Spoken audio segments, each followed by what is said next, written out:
la verdad es que era una competencia fea al punto que ningún papá alzó la mano para decir que se venga a vivir con nosotros por miedo que a lo mejor le pudiera yo quitar el lugar en el hielo a su hijo. Y cuando me dijo eso, me dijo, ¿quieres que te pongan el portal de transfer? Y la verdad es que le dije, haz lo que quieras. Y me paré y me fui. Y ahí fue la primera vez que realmente sentí que el ser mexicano era, pues no un problema, pero sí me pesó, ¿no? Para mi desfortuna, voy regresando para mi tercer año y justo me quitan mi visa cuando entro a Houston. Llego yo con mi última liga jugada en México y antes de eso en NCAA. Y lo primero que les dice es, él va a dar el entrenamiento hoy. Y se vuelven a reír. Y sí, de alguna forma dije, vivir en Como, vivir en Lituania, pues, estoy haciendo historia ya también allá con mis goles y mis puntos y ahora, o sea, ya después de tener varias temporadas allá, una de mis metas es ganar un campeonato ahí. El plan pues era que yo después del primer mes me iba a ir a otro equipo, pero pues, yo llevaba un mes ahí y todavía no jugaba ni un partido y estaba en cuarentena en menos 35 grados con 1 hora de sol al día. El hockey en México guarda muchas historias. Para descubrirlas hablaremos con sus protagonistas. Así entenderemos la evolución en este deporte y cómo hemos llegado hasta lo que es hoy en día. El día de hoy me acompaña Héctor Majul, el único mexicano que es profesional en este momento, con experiencia en Lituania, Finlandia y actualmente en Italia. Esto es Hecho en Hielo. ¿Cómo llegaste al hockey? ¿Cómo llegaste al hielo? Llegué al hielo por mi hermana. Ella era patinadora artístico, que empezó por el ballet. Creo que por ahí su maestra o alguna compañera le sugirió el bailar en el hielo y así empezó ella a patinar. Y yo desde chiquito siempre fui jugador de fútbol. Entonces había unas canchas, yo iba por Vistahermosa, y había unas canchas de fútbol rápido enfrente de Sportica, una pista que ya creo que hoy es un supermercado. Y cada vez que terminaba de entrenar, creo que 2, 3 veces a la semana, me cruzaba, esperaba a mi hermana que saliera de entrenar y después entraba el equipo de hockey con Boris de entrenador. Y híjole, yo creo que había pasado varios meses hasta que un día le dije a mi papá que quería probarlo. Y me acuerdo que ese fin de semana nos llevó a patinar a mí y a mi hermana. Digo, mi hermana obviamente ya patinaba, pero yo me acuerdo que pedí unos patines de hockey, los rentables, no quería usar los que tenían el piquito. Y de ahí me encantó. Me acuerdo que andaba como bala por todos lados, pero no sabía frenar, entonces nada más me estampaba en la barda. Y curiosamente me vio Boris y me dijo, oye, ¿por qué no te vienes a entrenar con nosotros? Creo que no había equipo de mi edad, pero justo yo me podía patinar alrededor de los entrenamientos hijo, no me acuerdo qué categoría era, pero lo que sí me acuerdo es que Manolo Sierra, después de que terminaba el entrenamiento, pues me iba guiando y me estaba enseñando a patinar bien y a frenar, y esas fueron mis primeras memorias que tengo de empezar a jugar hockey. ¿Y qué impacto tiene al final de cuentas Boris en tu carrera? Sé que te fuiste con mucho seguimiento con él. No, bueno, Boris es como un padre para mí. Eh, Algo que muchos no saben es que Boris me conoció cuando estaba en la panza de mi mamá. Por cosas del destino, mi papá tenía una tienda donde Boris le iba a comprar cerveza y cosas así después de entrenar. Y bromeando algún día cuando vio a mi mamá, le dijo, pues, llévame a tu hijo allá a jugar hockey cuando esté más grande. Y creo que se le olvidó a mis papás porque años después, justo cuando llegó Boris a decirme, oye, vente a patinar, pues ya les cayó el 20 que era la misma persona que años atrás le había dicho a mi mamá que me llevaran a patinar, pero desde ese momento Boris ha sido, híjole, no solo una figura paterna, creo que ha sido el que despertó pues, ese fuego de querer jugar hockey sobre hielo a este nivel. Antes de empezar la entrevista me contabas más o menos cómo conociste a Auston Matthews. Si me puedes contar, pues, cómo es convivir con ese tipo de jugadores, porque ya, pues, viendo el periódico, pues, lo vemos en un gran momento. Sí, pues fíjate que no me acuerdo exactamente el año, pero yo de haber tenido 9 o 10 años, que fue justo cuando se empezaban a dar pláticas de que Boris quería irse de México, que fuimos a dar la primera clínica a Phoenix, Arizona. Y en esa clínica llegó un Austin Matthews de 6 o 7 años. Y me acuerdo que en esa clínica, o sea, yo estaba con Boris y había otro jugador que se llamaba Kevin Yedid, que era defensa, jugábamos juntos en Pabellón Bosques. Y él y yo estábamos de demostradores de los ejercicios, ¿no? Principalmente yo.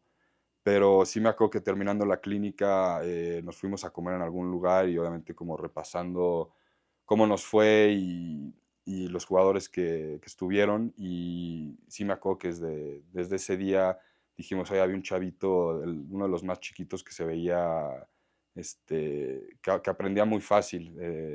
Me acuerdo que dijo que se le figuraba mucho a mí de chiquito, ¿no?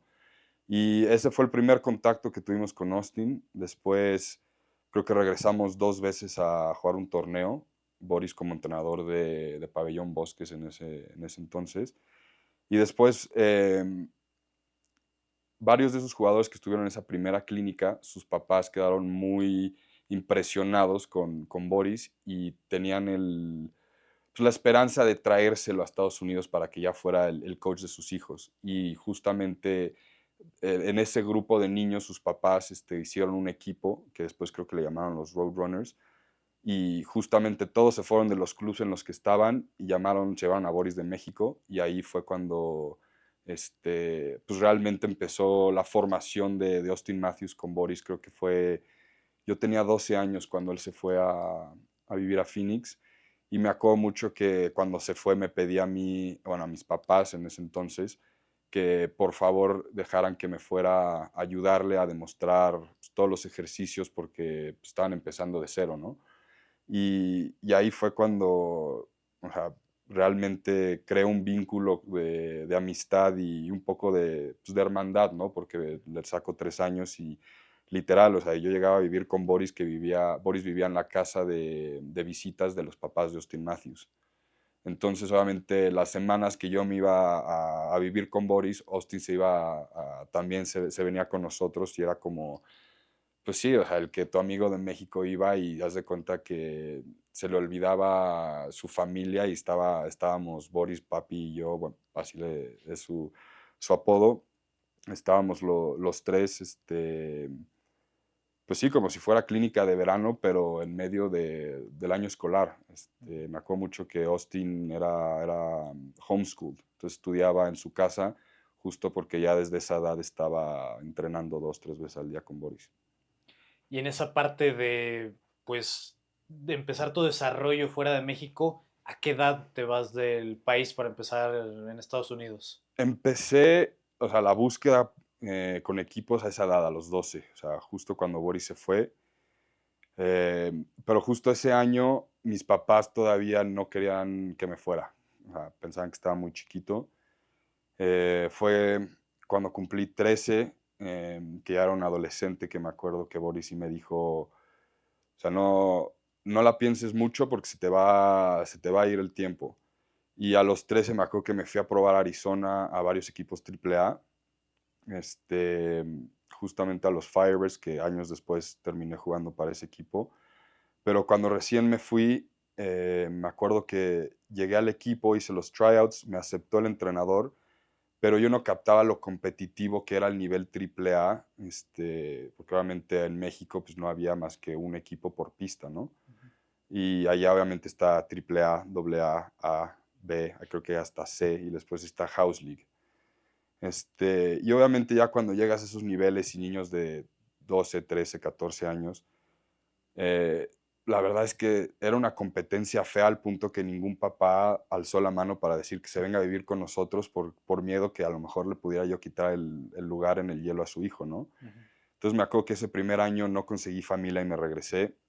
Justo en ese periodo también estaba jugando fútbol, entonces yo no sabía qué camino tomar hasta que eh, vuelvo a hablar con Boris y sí me dijo, si te esperas un año más, allá después de los 14 que llegas a ser Bantam, si no te vienes ya es demasiado tarde. Entonces me acuerdo que regresé el siguiente año todavía tenía 13, iba a cumplir 14 ese año. Me vuelvo a probar en el mismo equipo, la vuelvo a hacer y no vuelvo a conseguir familia. Entonces me regreso y en diciembre Boris me dice, oye, se fue Diego y otro jugador que se llamaba Jan. Se habían ido a Arizona, justamente tenían el sueño también de seguir jugando mucho más competitivo de lo que teníamos aquí en México.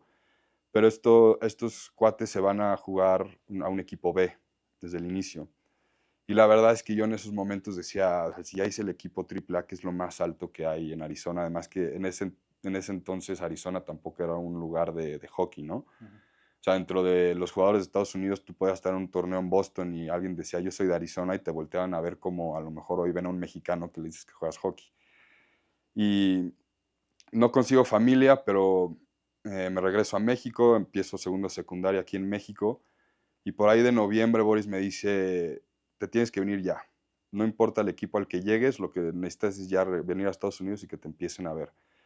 Y justo, no sé si esa regla siga, pero en ese entonces los equipos AAA, AA y A, el roster cerraba en diciembre. O sea, después de roster ya no podías incluir jugadores porque se cerraba el roster para competir en estatales y a lo mejor internacionales y todo eso, ¿no? Pero los equipos abajo de eso se quedan abiertos porque no competían pues sí, o sea, para el campeonato estatal o el regional. Entonces dije, órale, mis papás me apoyaron y me voy a probar a este equipo B. Luego encontré una familia y sí tuve la fortuna de encontrar la mejor familia que me pude haber encontrado. Y ya, que pasé Navidad en México, empaqué mis cosas y me fui. Empecé en el equipo B lo que terminó, o sea, de ese año escolar. Y al siguiente año ya me probé para un equipo AA. Fue justo cuando era el chico, subía a Bantam, entonces eran niños de 16, 15 años. Ese año me subí a un equipo AA y me fue muy bien esa temporada, y al año siguiente regresé al equipo de los Firebirds, donde no me quisieron las familias 2 años seguidos. Ya por fin ahí llegué y ya.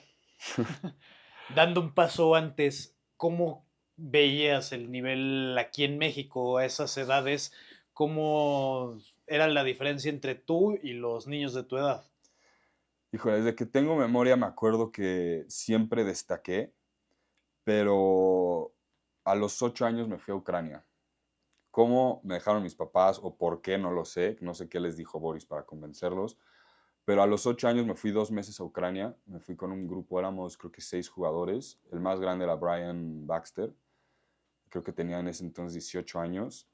Y estaba, híjole, habían varios jugadores, creo que los has de conocer, pero que para mí de chiquito eran mis ídolos y me fui con ellos. Yo tenía 8, creo que después estaba José Suárez y Rodrigo Lagaray, que estaban de 12 o 13 años.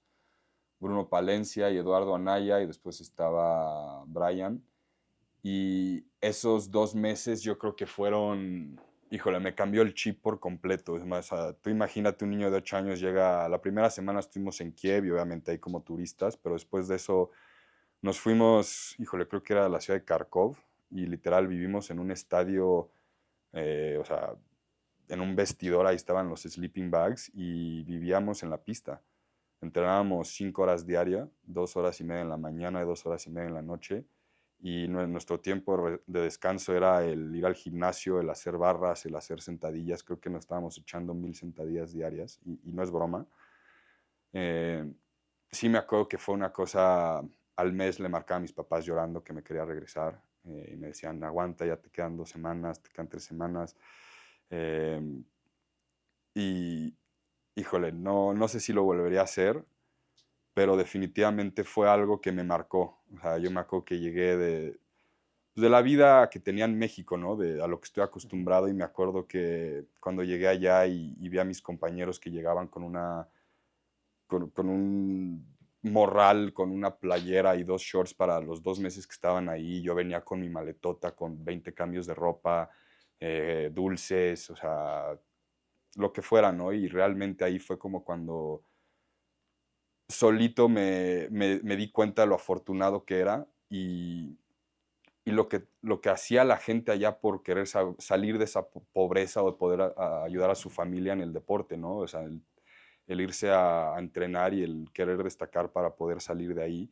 Y realmente fue como una experiencia que me abrió los ojos. Yo me acuerdo que regresé de ese viaje y, pues ya saben, mis papás no me veían en meses, ya como de vamos, ¿qué quieres hacer? ¿Qué te compramos? Y yo nada más así como no necesito nada, o sea, nada, estoy feliz de estar aquí y de hecho me encantaría mandarle mi ropa a mi amigo Philip que vivía en Ucrania, ¿no? O sea, pero para que hoy lo puedo ver, o sea, soy coach y trato a muchos niños desde 6 hasta que son adolescentes y realmente el ver que pude aprender eso tan chico, creo que definitivamente me marcó para el resto de mi carrera.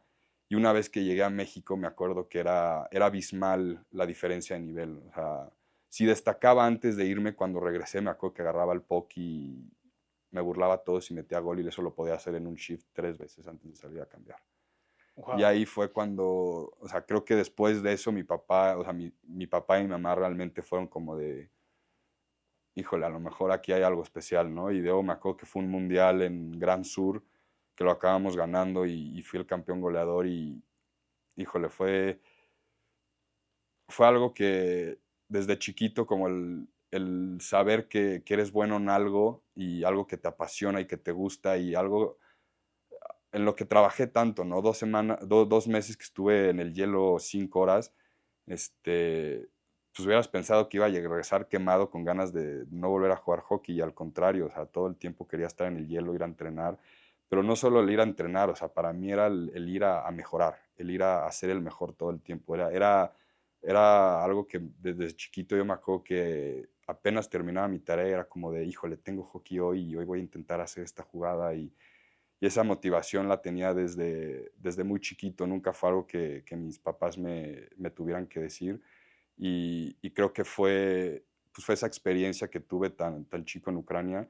Y obviamente ya después de que regresé a México y vi el potencial o dónde estaba, pues obviamente creo que de ahí también me agarré y le dije a mis papás, pues creo que quiero jugar hockey, o sea, yo quiero ser jugador de hockey sobre hielo y en ese entonces obviamente no había nadie fuera de Brian, que yo era la persona, o un Manolo Sierra, pero en ese entonces ellos tampoco estaban jugando en la selección nacional, entonces yo no sabía qué podía alcanzar, ¿no? No tenía ningún ídolo, o sea, la NHL no se pasaba en México, no había YouTube, o sea, yo no tenía a quién seguir, solo sabía que me encantaba el hockey. Y en esa parte del desarrollo, ¿ya estás en Estados Unidos o en qué momento llega la selección mexicana? No, la selección mexicana fue mi primer mundial, yo tenía 19 años, estaba todavía jugando juniors. Yo nunca jugué sub 18 sub 20 nunca me llamaron. Y me acuerdo que cuando me llamaron, yo estaba terminando mi primera temporada de juniors y justo en la búsqueda de firmar una beca en NCAA. Y cuando me llegó la invitación de Joaquín y de Diego, obviamente yo sabía, no conocía a nadie en la selección realmente, solo sabía de Brian.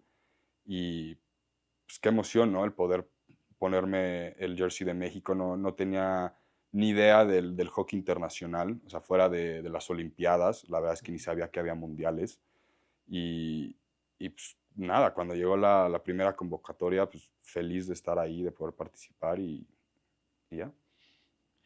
Y en esa parte, mientras te estás desarrollando en Junior, ¿cómo es llegar a pues, un equipo de EHL, que es con los Philadelphia Little Flyers? De la EHL, la Eastern Hockey League, que ese año fue el primer año que se creó esa liga.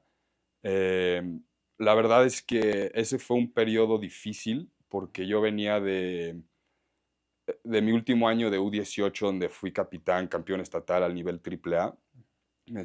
Tuve muchas ofertas de la NAL para firmar un tender y me acabé yendo a Minot porque mi entrenador en ese momento era el scout de ese equipo. Y Minot fue uno de los últimos equipos de la liga el año previo y justo mi coach me dijo, había otro equipo que se llamaban los Amarillo Bulls en ese entonces, donde el asistente entrenador acabó siendo el head coach de Philadelphia Little Flyers. Y él me había ofrecido también tender porque me querían en Amarillo, pero Amarillo acaba de ser el campeón de la liga. Y mi entrenador me dijo, si vas a este equipo, lo más probable es que no juegues el primer año, te van a mantener en las gradas, que para tu desarrollo la verdad es que estaría mejor que te vayas a un equipo como Minot, donde está más abajo, donde vas a llegar y vas a hacer un impacto luego, luego. Y en base a esa información me fui a entrenar una semana a Minot. Me vi muy bien, acabando firmé luego, me ofreció un contrato.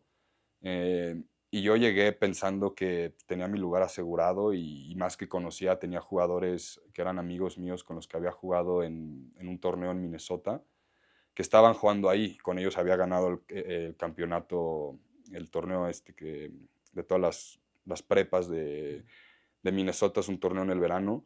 Entonces tenía amistades, tenía buenas referencias. Y cuando llego ahí, los primeros, híjole, creo que fueron los primeros 13 o 14 partidos perdidos seguidos. A mí me mandaron a las gradas los primeros 4. Y al noveno, porque jugué creo que nada más 8 o 9 partidos, me- perdemos ese partido, haber sido el partido 12 o 13, pero yo había jugado nada más 8. Me acuerdo que el entrenador, terminando el partido, dice, mañana todos, fue un sábado en la noche, todos con sus celulares pendientes porque va a haber cambios aquí.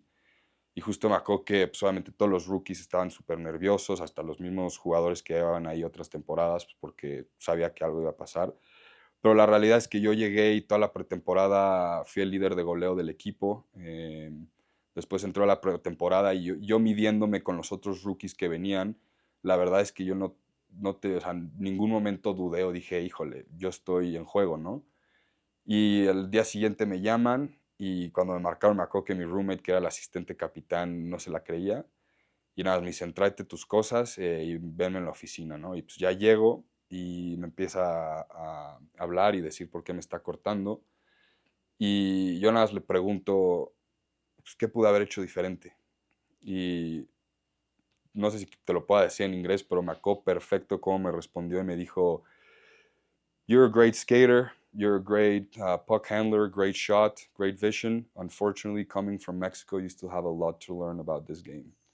Y cuando me dijo eso, me dijo, ¿quieres que te pongan el portal de transfer? Y la verdad es que le dije, haz lo que quieras. Y me paré y me fui.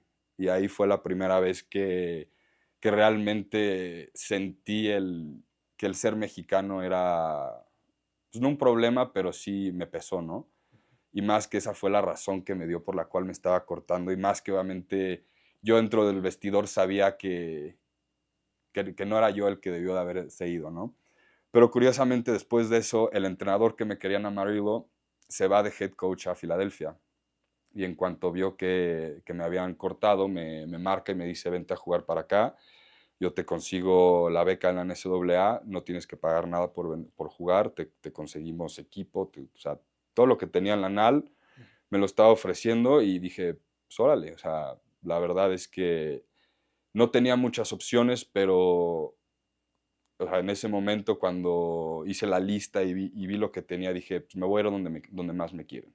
Este cuate me quería desde el año pasado, no me fui con él por tonto, pero las cosas se dieron así y acabé firmando y terminé mi carrera de juniors en Filadelfia. Ya me salté yo un paso. ¿Cómo es esa parte y ya me contaste toda tu experiencia en Minot, pero cómo es esa parte de ser el primer mexicano que llega a NAHL? No, pues obviamente un logro del que siempre voy a estar orgulloso. La verdad es que tengo un poquito esa espinita porque yo sé que pude haber hecho grandes cosas en esa liga, pero finalmente, o sea, se tuvieron que dar las cosas así porque tenía que, de alguna forma, yo abrir ese camino para los mexicanos en este deporte, para las futuras generaciones. Eh, yo tenía muy claro desde el momento que me fui a los 14 años, porque me lo dijo mi papá desde el momento que me fui, que yo tenía que ser extraordinario. O sea, yo no podía llegar al equipo a ser uno más del equipo, ¿no? O sea, promedio. O sea, a lo mejor no que no cometo errores, pero tampoco creo mucho, ¿no? Y desde ese entonces yo sabía que lo que hiciera tenía que llamar la atención y solo lo podía hacer con mi juego. Entonces, yo con esa mentalidad, siempre, porque mi papá me dijo, o sea, quiero que seas muy honesto y si tú crees que, o sea, nos vendieron un sueño chino y que no la vas a hacer porque está muy difícil allá al nivel. Pues quiero que seas honesto y te regreses a México y vemos si aquí la haces en el fútbol o te pones, o sea, o qué haces, ¿no? Pero yo me acuerdo que o sea, cuando llegué allá, que llegué al primer torneo AAA y terminé de campeón goleador de mi equipo y me medí con los mejores de mi edad y dije, claro que puedo, y no solo puedo ser el mejor. Y con esa mentalidad pues, seguí toda mi carrera, o sea, las veces que me han dicho que no, pues, tuve que ir y romper la puerta. Y así fue en Arizona, o sea, a mí, al equipo que le ganamos el campeón estatal AAA, ellos me negaron el estar en su equipo el verano o sea, antes de que empezara la temporada. ¿Y qué pasó? Año siguiente yo como capitán voy y les gano el campeonato estatal en 2 partidos y meto hat-trick en el segundo, ¿no? Este, pero sí, cuando son cosas que están fuera de tu control, sí sientes mucha impotencia, mucha frustración y más que a estas alturas yo ya llevaba 6 7 años en Estados Unidos. O sea, para que un coach me fuera a decir, todavía te falta mucho que aprender del hockey, es como de, pues, o sea, llevo nivel triple A 3 años jugando contra los mejores jugadores del país que están en los otros equipos contra los que vamos a ir a jugar, ¿no? Ujú. Este, pero, pues sí, tenía que suceder así y hoy por hoy me consta que chavitos que siguen allá, o sea, sigue pesando el tener el pasaporte mexicano, pero pues es una realidad. O sea, es como si en el fútbol tú y yo somos dueños de la América y nos vienen a ofrecer un brasileño, un jugador de Estonia. O sea, sin ver estadísticas, sin pensarlo 2 veces, pues, te vas por el de Brasil, ¿no? O sea, y es un poco lo mismo que algo que yo llegué a entender después de esa junta precisamente, porque la verdad es que sí me pegó. Y me lo explicó este coach Rocky Russo con el que terminé en Filadelfia, que tanto para mí como para los coaches, o sea, le estamos compitiendo. Como yo quiero subir y en ese entonces llegar a la NCAA y después a ser jugador profesional, pues ese coach también quiere llegar a ser coach de una universidad NCAA y de ahí que le den la oportunidad de irse a coachar un equipo pro y si le dan la oportunidad de irse a coachar un equipo nacional, pues o sea, es el mismo escalón Ujú. que tiene un jugador, lo tiene un coach, ¿no? Y ya cuando te lo pones a ver así y en temas de que es un negocio, es un presidente, no todos los presidentes de los equipos son fans del deporte o que sepan, o sea, ¿no? de su equipo. Y muchas veces ahí es cuando, en la situación de Minot, perdimos, creo que fueron 13 partidos seguidos. Llegó un momento que la chamba del coach estaba en la línea, la chamba del director deportivo y del presidente, o sea, los dueños como de si no hay resultados, pues tengo que ir cortando cabezas y hasta abajo pues, están los jugadores. Y cuando ven el roster y ven, oye, ¿qué hace un mexicano ahí? O sea, de nunca haber visto uno y de repente ves uno y dices, no, pues llevamos perdiendo 13 partidos. Y es a lo que voy. Este cuate no veía los entrenamientos, no vio los partidos, pero en base a eso, pues dice, o sea, lo lógico es desastre del cuate que no creo que pueda jugar en base a su prejuicio, ¿no? Pero obviamente sabiendo eso, pues no hay de otra más que demostrarles que están equivocados y más que nada demostrarme a mí mismo, ¿no? Que no, o sea, que yo sé de lo que soy capaz, o sea, sé lo que me ha costado el prepararme para llegar donde estoy y la opinión de alguien no va a cambiar eso, ¿no? Entonces, por eso fue parte de lo que eso no, o sea, no me detuvo, al contrario, creo que fue más motivación y, y más, o sea, el darme cuenta que no se iba a poner más fácil, al contrario, o sea, ya lleva tanto tiempo allá que lo más fácil hubiera sido darme por vencido y regresarme. O sea, wow, es una experiencia increíble de vida y pues cuentas que también pues ya es diferente en Filadelfia. ¿Cómo es esa experiencia en la liga y jugar en Filadelfia? Fue una experiencia muy bonita. Fue un grupo muy especial. Desafortunadamente no pudimos ganar la liga entera, pero mi segundo año ahí tuvimos el mismo equipo, más un par de jugadores que se unieron más chiquitos, porque creo que se graduaron 2 o 3 que cumplieron 21 años.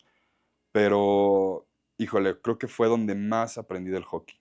O sea, no de skills, no de patinaje, pero donde más aprendí a leer el juego. Teníamos sesiones de video y la verdad es que a Rocky ha sido de los entrenadores que más le ha aprendido, o sea, en cómo leer el juego, cómo anticipar jugadas, cómo, o sea, ver, cuando tú ves el hockey como fan, tú puedes ver el gol y decir, no, pues qué jugadas echó McDavid.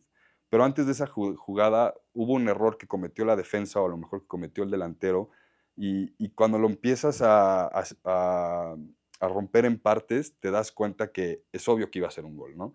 Pero muchas veces cuando tú nada más te enfocas en el producto final o en lo que llama la atención, dejas de ver eh, la falta de posicionamiento de los defensas o el que un delantero no hizo su back check y pequeños detallitos que obviamente empiezan a hacer la gran diferencia que pues, así es como se acaba desenvolviendo el juego, ¿no? Y eso fue algo que aprendí demasiado, o sea, se lo aprendí a Rocky y, y el aprender a ganar. La segunda temporada perdimos 3 partidos de la temporada regular. O sea, nos fuimos, creo que perdimos uno al inicio y antes de Navidad hemos haber perdido 2 y después de eso, o sea, de que ya llegaban los partidos y era como el rutina poner la canción de, ya ni celebrábamos después del partido.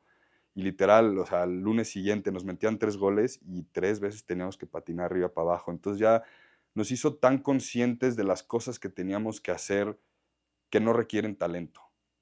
O sea, el estar ahí temprano, el estar ahí listo, el estar presente, el estar enfocado, el dar buenos pases, el ir a entrenar con el propósito de mejorar la jugada o ciertas cosas tácticas. Digo, tu empeño y todo eso, lo tienes que tener. Si no lo tienes, no juegas. Si fallas un pase que tienes que dar en un momento del entrenamiento donde ya, o sea, el calentamiento ya pasó todo eso, pierdes tu lugar de power play, pierdes tu lugar en la línea. Entonces, te ayuda a pues, estar al tiro, ¿no? O sea, si no te haces responsable de tus acciones, no hay nadie que te vaya a defender o decir, oye, tú eres menganito, tienes tu lugar pues porque naciste, ¿no? O sea, y a eso sí, creo que las cosas se dieron porque a lo mejor, no sé, me pude haber quedado en Minot y a lo mejor no aprendo lo mismo que le aprendí a este entrenador, ¿no? Entonces creo que de esa época y mi año y medio en Filadelfia fue uno que me forjó como jugador de hockey para el resto de mi carrera. Y en esa parte de estar en una exigencia muy alta en Estados Unidos, ¿cómo es venir a México a selección nacional que tiene otro nivel? Pues mira, mi primera experiencia en selección nacional fue en Jaca, que fue justo después de mi primer año en este equipo. Y sí me acuerdo que yo llegué con otro chip de que, o sea, el juego en Norteamérica y más de esa liga en ese entonces era o sea, apenas cruzas la línea roja y dompeas el puck y te vas a romper la madre con el defensa y en cuanto tienes el puck, o sea, mi única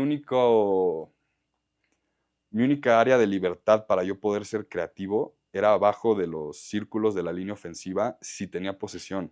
Porque si tú llegas a hacer una jugada y te hacías un turnover en la línea azul o en la línea roja o en tu línea azul, no volvías a ver el hielo hasta que alguien más fuera a cometer el mismo error. Entonces, pues de alguna forma aprendes. O sea, porque si no lo haces, no juegas. Y obviamente para mí esas cosas, o sea, yo no podía darme híjole, es que fallé un pase en el entrenamiento y por eso no juego y ya me ganaron el lugar, entonces pues ya no me van a ver y me regreso a México. O sea, entonces, imagínate, tenía que yo estar 108% enfocado todo el tiempo. Y en esa parte de estar en Estados Unidos, No te contesté la pregunta, perdón, es que te digo, empiezo a hablar y se me va el pedo. Espérame, sí, mi primer, Estoy tan feliz de haber tomado eso con esa cámara. Porque no te. pues si hay bloopers, ahí ya tienen uno. Sí, entonces me acuerdo perfecto que mi primer partido en el primer mundial fue contra España, en Jaca. Ajá. O sea, España, o sea, de local y más que sabían que querían el oro ese año. Entonces yo me acuerdo que llegando, yo no sabía a qué me metía. O sea, no tenía idea ni el nivel ni nada. O sea, yo nada más dije nivel 2B. Pues la verdad es que en ese entonces yo el hockey para mí era Estados Unidos, Canadá, Rusia y mezcla ahí Suecia y Finlandia a lo mejor, ¿no? Fuera de eso, no sé, el calendario y dije, vamos a jugar contra España, después Turquía, China, Nueva Zelanda y Bulgaria. O sea, la verdad es que yo dije, digo, hoy que conozco esas naciones y el hockey internacional, te puedo decir, tres de esos equipos, uno está en 1B, otros ha estado uno b y uno a China que ha estado subiendo y bajando, pero son equipos con los que hoy, o sea, nos ganan por más de 15, 20 goles. Pero bueno, mi primer partido yo me acuerdo que estaba muy nervioso, yo no sabía qué esperar, solo sabía una cosa, nadie se estaba metiendo los madrazos que yo me estaba metiendo en Estados Unidos. Y también es que justo en ese entonces fue cuando me quedó muy claro que tenía que ser un profesional a esa edad. Y sí me acuerdo que en mi primer mundial yo de haber estado pesando unos 85 kilos.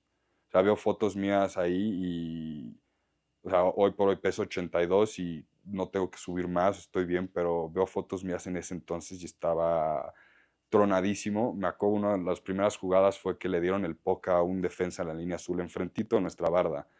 Y como es normal, o sea, yo en Filadelfia, si no terminabas un check a tu defensa como ala, te banqueaban. Entonces, o sea, obviamente dentro de lo legal de que tienes 1 o 2 segundos para terminar tu check después de que se deshacen del puck. Pero sí me acuerdo que el defensa tiró y me vio, pero dijo, no, se va a frenar o apenas se va a tocar. Y yo sí llegué a pegarle, salió volando hasta la línea roja. Y ya de ahí, la verdad es que agarré confianza. Y en ese momento que dije, si yo lo saco volando, no me pueden tocar. Y una vez que me quité ese miedo que dije, pues era mi primer mundial mayor jugando con ya señores, ¿no? Yo sé, ya siendo un adolescente. Pero una vez que me quité ese miedo, me acuerdo que, o sea, me desenvolví en el partido, dejé de pensar qué estaba haciendo y nada más fluí y de repente estuvimos a nada de o sea, le empatamos a España, nos acaban ganando en los últimos minutos. Me acuerdo que le metí un gol de shootout al portero español que en ese entonces estaba drafteado por los Toronto Maple Leafs. Y, y ya, creo que fue un debut de ensueño, no me acuerdo, creo que haber tenido 3 puntos ese partido. Y de ahí no volteé a ver para atrás, o sea, no me importó que era el más chiquito ni nada y salí con esa mentalidad de que el que esté enfrente de mí lo voy a arrollar.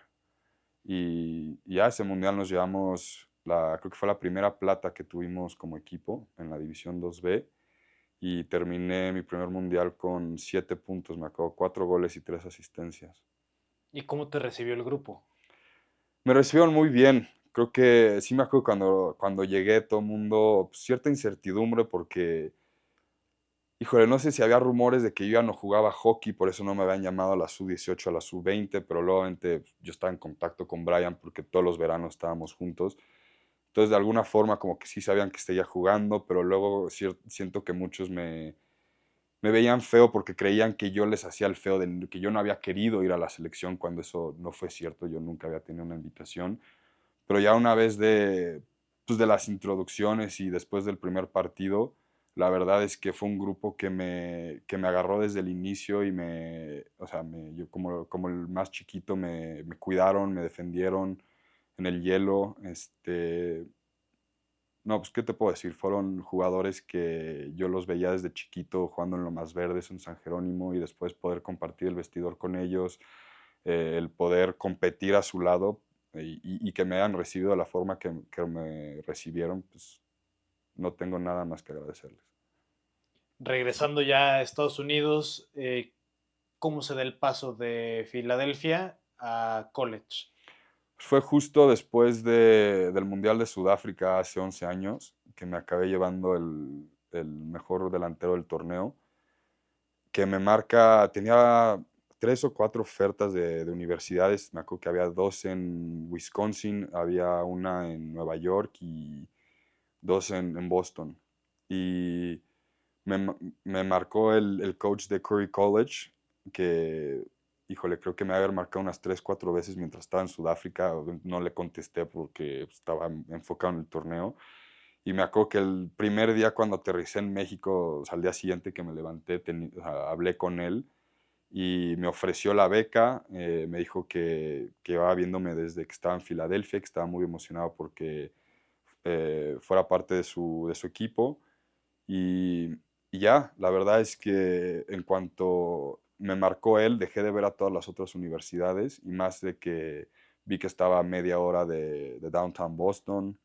Este, Me ofrecieron muy buena beca y me gustaron los colores, me gustó la universidad, entonces dije, pues, ¿qué más hay que pensar, no? Y ya. En esa parte de jugar ya college en un nivel de NCAA que tampoco habían llegado mexicanos, pues, ¿no había una barrera mental para ti o cómo era la experiencia de llegar ahí y pues, seguir rompiendo pues, las puertas?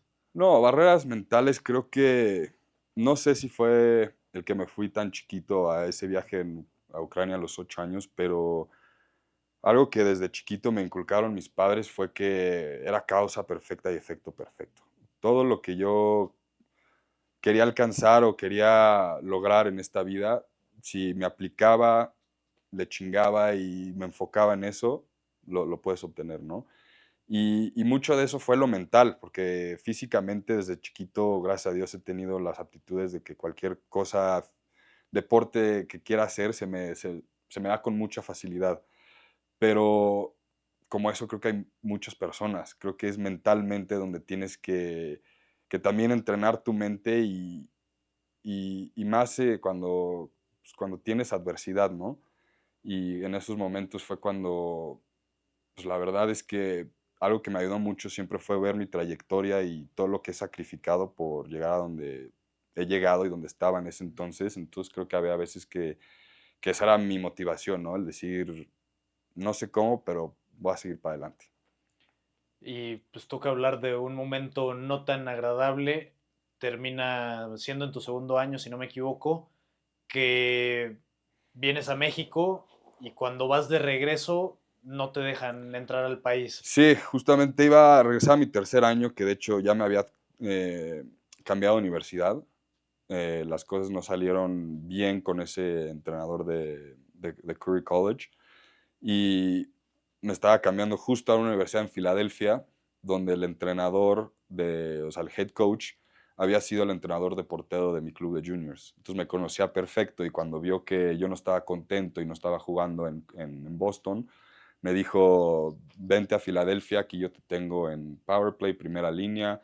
Y la verdad es que me costó porque en ese entonces pues, tenía ya mi vida hecha en Boston y la verdad es que me encantaba estar ahí, pero yo tenía bien claro que yo no estaba ahí para graduarme y agarrar un trabajo en Estados Unidos. O sea, mi meta siempre fue el sacar mis estudios, o sea, tener mis estudios por el hockey y de ahí irme a jugar profesional. Entonces esa era mi meta y obviamente pues, tenía que hacer el cambio para buscar el seguir jugando a ese nivel. Pero pues para mi desfortuna voy regresando para mi tercer año y justo me quitan mi visa cuando entro a Houston. Digo, si quieren ver más a detalle todo esto, está todo en New York Times. Ahí hay un artículo donde describe a detalle exactamente qué sucedió, pero para no hacerse las largas, básicamente los agentes de inmigración acabaron asumiendo pues ahora sí que por su voluntad, en base a las preguntas que me quisieron hacer, que yo quería trabajar como jugador profesional de hockey sobre hielo en Estados Unidos sin tener visa de trabajo, cuando ellos sabían perfectamente que yo me regresaba a jugar, bueno, a estudiar con visa válida de estudiante, sabiendo que era jugador de hockey en la universidad, con todo legal, pero obviamente se agarraron de que ellos estaban con la idea de que yo quería trabajar como jugador profesional, como si fuera tan fácil de, ay, sí, me voy a ir a Estados Unidos y voy a aplicar para jugar en la NHL y pues ya, ¿no? Entonces, en base a eso, no tenía la documentación requerida para entrar como jugador profesional de hockey sobre hielo, lo cual no era lo que yo iba a hacer, pero fue lo que ellos quisieron interpretar. Y me regresaron a México con 5 años de deportación, en el cual yo no podía apelarlo, ni pararme frente de un juez, ni hacer nada. Y ahora sí que regresé a México y se me derrumbó el mundo. O sea, de un día para el otro mi vida dio un 180 y mis cosas, mis amigos, mi coche, mi novia, mi familia, todo se quedó en Estados Unidos y un día para el otro ya no podía entrar. Y ahí fue donde realmente tuve que, pues sí, que tener un examen de conciencia y ver qué iba a ser de mi vida, ¿no? Contra esa adversidad, traté de regresar a la universidad aquí en México y ninguna me aceptaba los créditos de la Universidad de Estados Unidos, entonces también quería que empezara de cero. Y ahí fue donde, o sea, de estar en el fondo, dije, porque también no es que haya entrado en depresión, pero te voy a ser honesto, me costaba salir de mi casa, pues, de ver amigos, de querer pretender que mi vida seguía cuando pues, yo ya no estaba en la universidad y, o sea, el abogado decía, te tengo ahí la siguiente semana y el siguiente mes y el siguiente mes. Y un momento en que ya iba a ser diciembre y yo seguía sin saber qué onda, ¿no? Y ahí fue cuando hablé con Boris, le dije, Boris, pues, lo único que me queda es irme a probar a Europa y este, le pedí que me ayudara, entonces estuvo viendo pues, todo ese año qué posibilidades había. Yo sabía que tenía que mantenerme en forma, entonces empecé a entrenar con un entrenador y un buen amigo mío que se llama Eric Arzate de Gym Juice Yoga. La verdad es que también él me ayudó a salir pues, de esa depresión que estaba y me motivó, me puso a entrenar. De ahí dije, ¿sabes qué? ¿Qué es lo que me gusta hacer? Me gusta estar en el hielo, ¿no? O sea, ese año empezó la Liga Elite, que la verdad, eh, yo estaba o sea, emocionalmente estaba muy mal como para quererme parar a jugar partidos los domingos. O sea, lo hacía, pero, híjole, fue muy difícil porque de donde estaba a estar jugando ahí por cosas que fueron pues sí, pues, o sea, se dieron así, cosas que no pude controlar en ese momento y ya, ¿no? En un momento adopté esa posición de víctima y llegó un momento que ya no puedo seguir así. Entonces fue cuando también hablé con Diego, con Joaquín y me dieron la oportunidad de irme ahí a la WIC y empecé a dar clínicas. Y obviamente una vez que ya empecé a hacer ejercicio, empecé a dar las clínicas, como que me salí de ese hoyo, me di cuenta que, pues, que la vida sigue, ¿no? Que tenía que encontrar por dónde.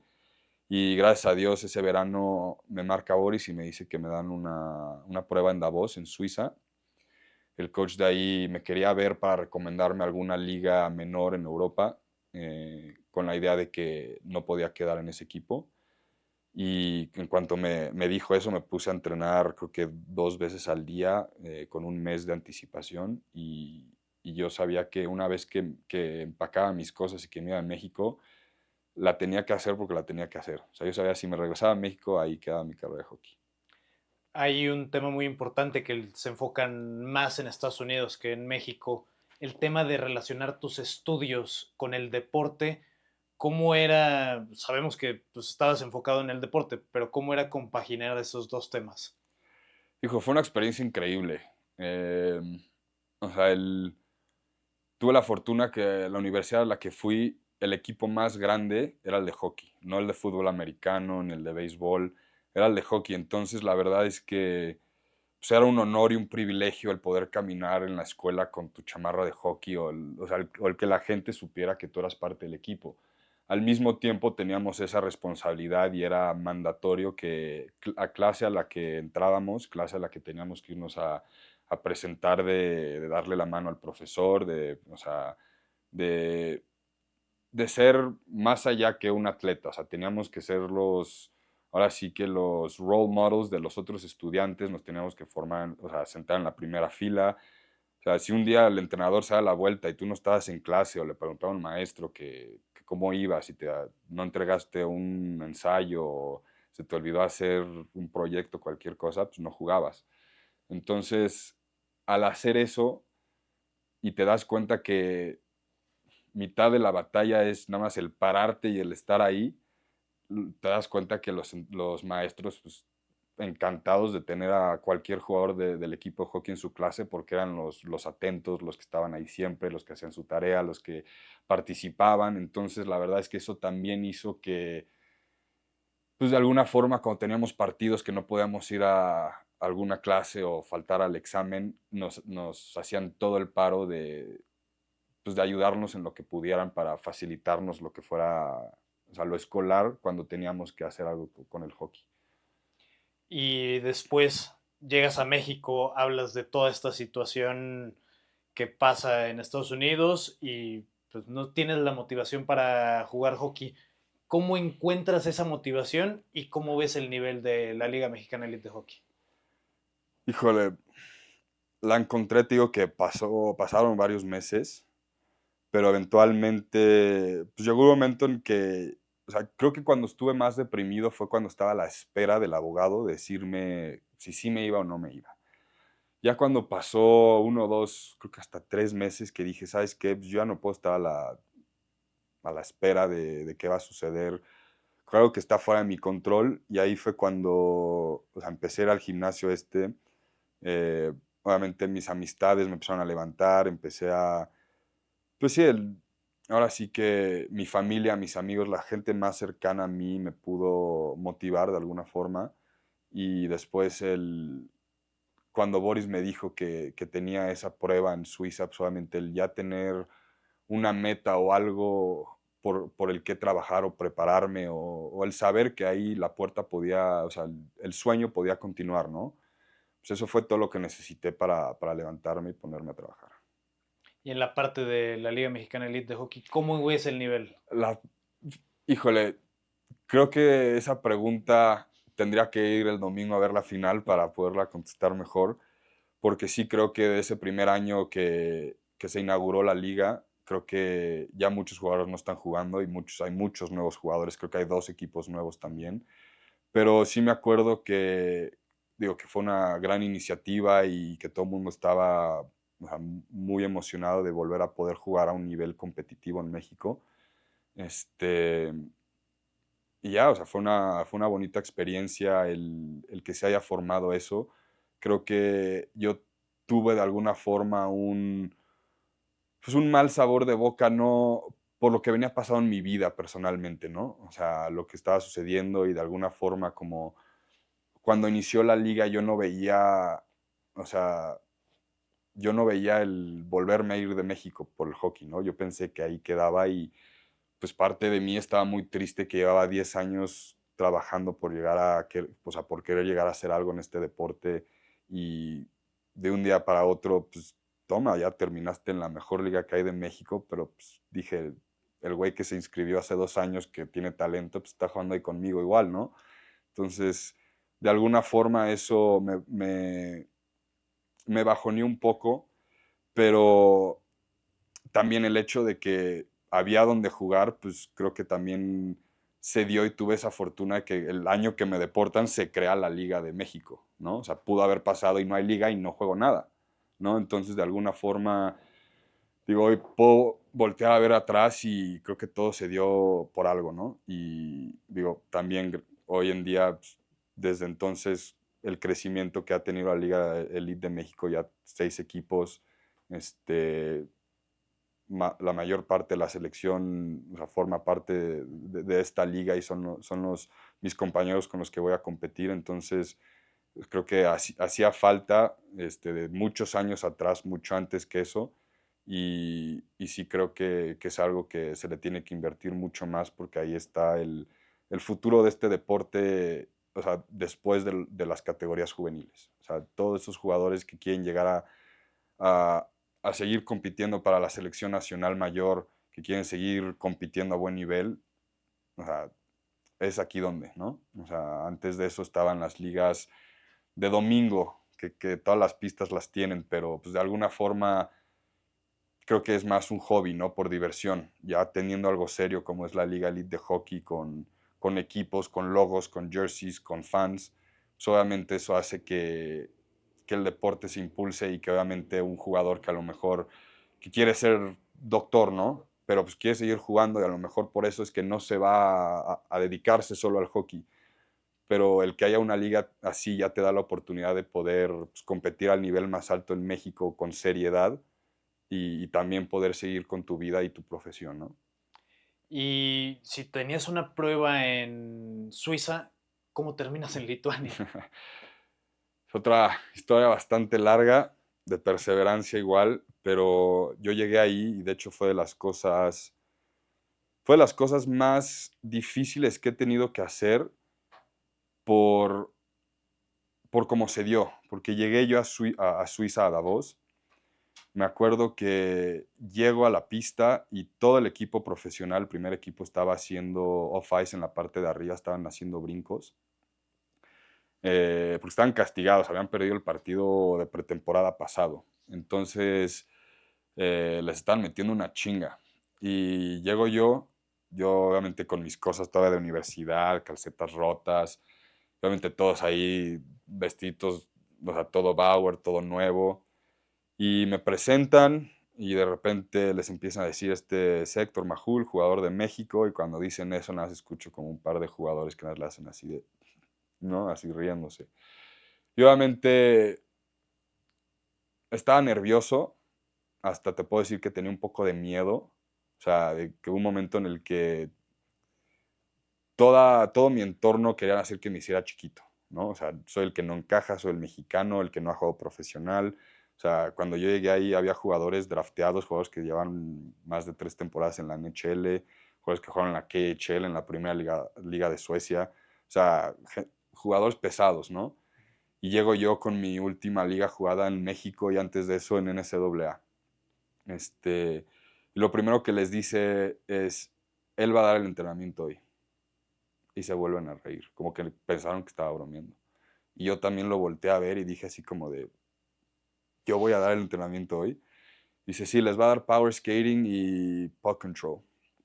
Y me acuerdo que me termina la plática y me dicen, únete al grupo y me ponen a hacer el off-ice con ellos. O sea, yo llevaba 2 días en Suiza, no tenían, o sea, me acuerdo que las piernas después de la primera ronda de brincos las tenía ya calambradas, pero obviamente ahí no podía, o sea, no podía rajarme o no podía rendirme.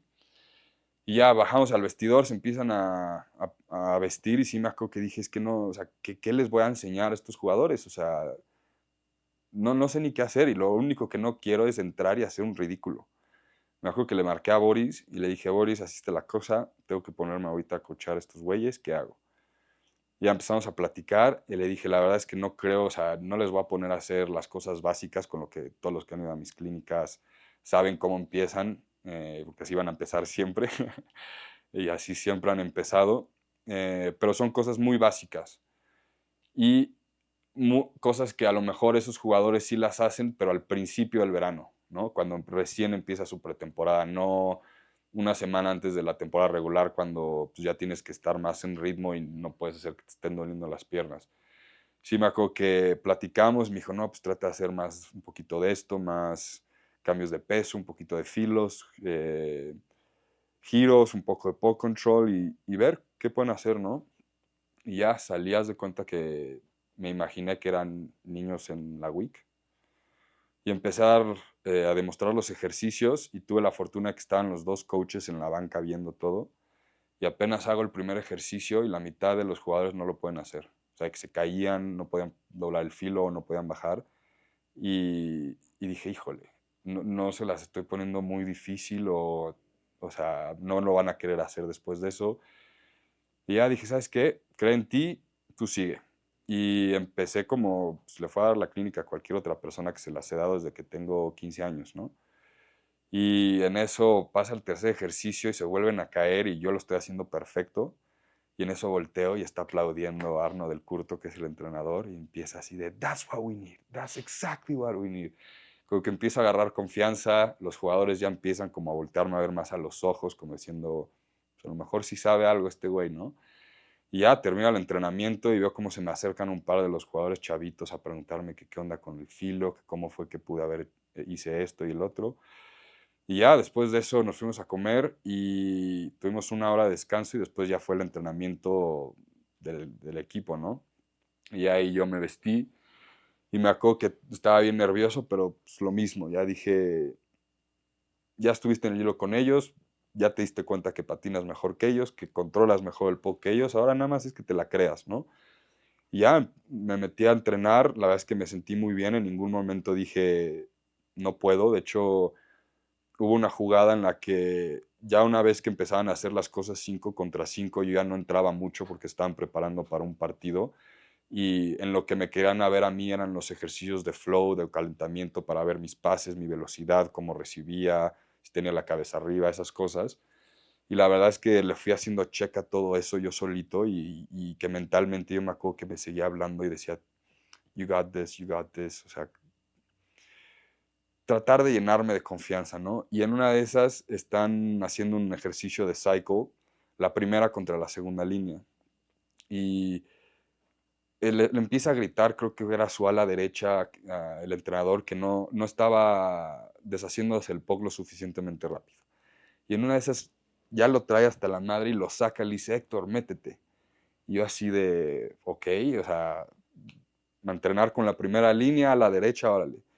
Y en eso me acuerdo que está haciendo el cycle, yo empecé en la parte de arriba, entonces bajé a la portería, después bajo ya a la barda, me llega el puck, y ahí es cuando ya habían hecho 2 cycles, yo ahí sabía que no podía volverla a regresar y volverme a formar porque por eso estaba gritando, ¿no? Yo tenía que hacer algo para sobresalir.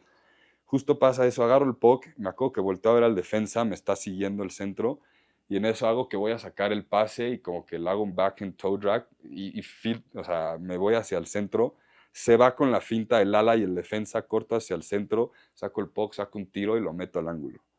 Y de que todo el mundo se congela y el entrenador se quedó así. Y en ese segundo de que varios que estaban esperando para entrar su turno empiezan a hacerle así como de y aplaudir. Y ya después de eso, o sea, gracias a Dios se dio así, porque después de ese primer entrenamiento que sucede eso, ya los coaché, ya me metí a entrenar con ellos, ya hice o sea, un ejercicio con su primera línea contra su segunda y meto gol. Dije, claro que puedo, o sea, ya era todo lo que necesitaba, toda la duda que tuve después de la deportación, de cuando no estaba jugando mi último año en NCAA, que llegas a dudar y decir, ¿realmente tengo lo que se necesita para llegar a este nivel? O simplemente alguien me dijo que no y me la creí y en esa frecuencia me quedé, ¿no? Pero después de eso sí fue como, me hizo un clic y ahora sí que dije, claro que puedo y no va a haber de otra, es más, me voy a quedar en este equipo.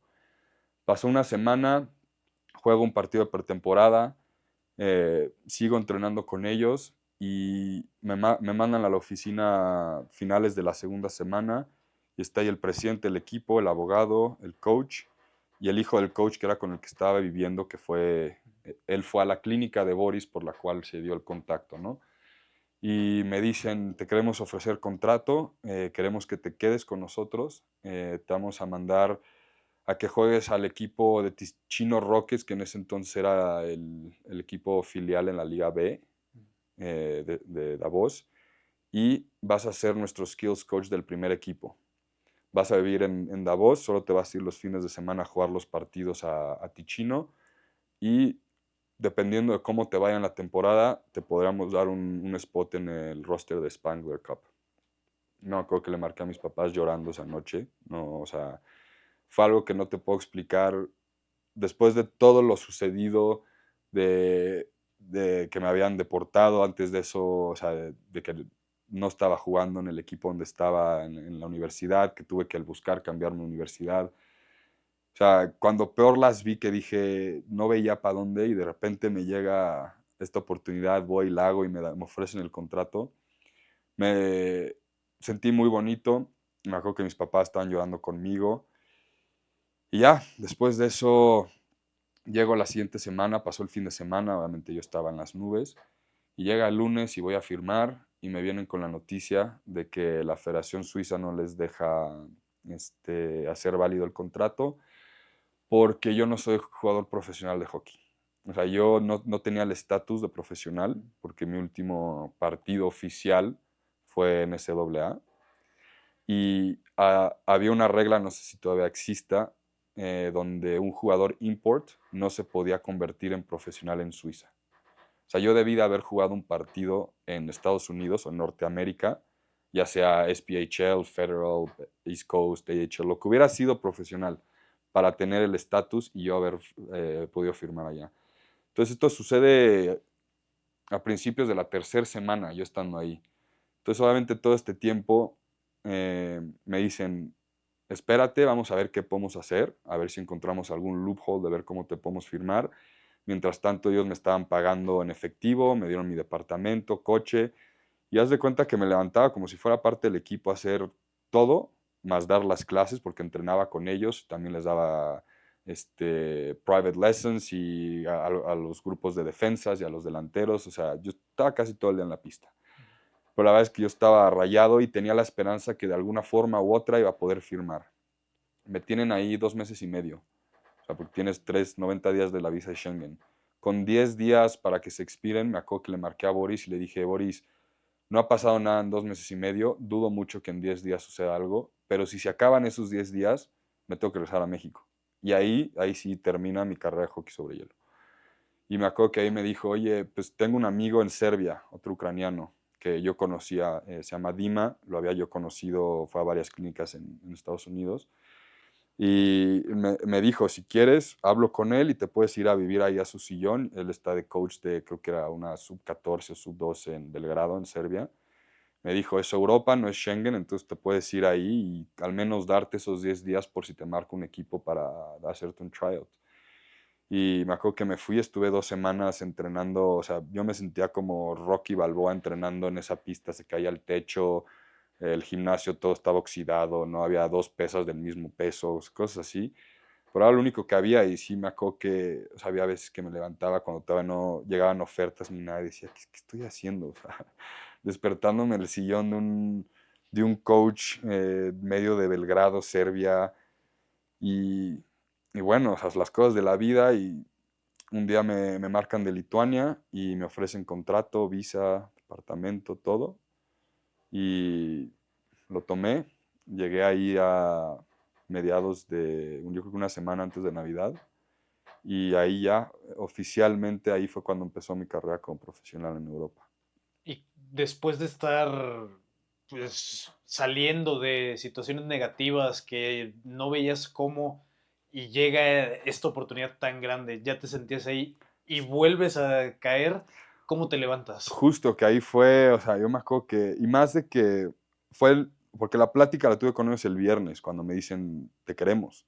O sea, yo llegué ahí con la expectativa que iban a decir, no, pues sabes que sí tiene nivel, a lo mejor no para jugar aquí en Davos, pero mira, te mandamos a la liga italiana o a la de Alemania tal o a Noruega, lo que fuera, ¿no? O sea, yo nunca, bueno, eso es mentira. Sí, porque cuando yo iba, o sea, a Davos, me lo dije, voy a hacer este equipo. Y me tiraron a loco todos, ¿no? ¿Cómo vas a hacer el equipo de Davos? Y obviamente, o sea, yo iba con esa mentalidad, pero, o sea, cuando no se dio, pues sí con la expectativa que de ahí me iba a ir a otro lado, ¿no?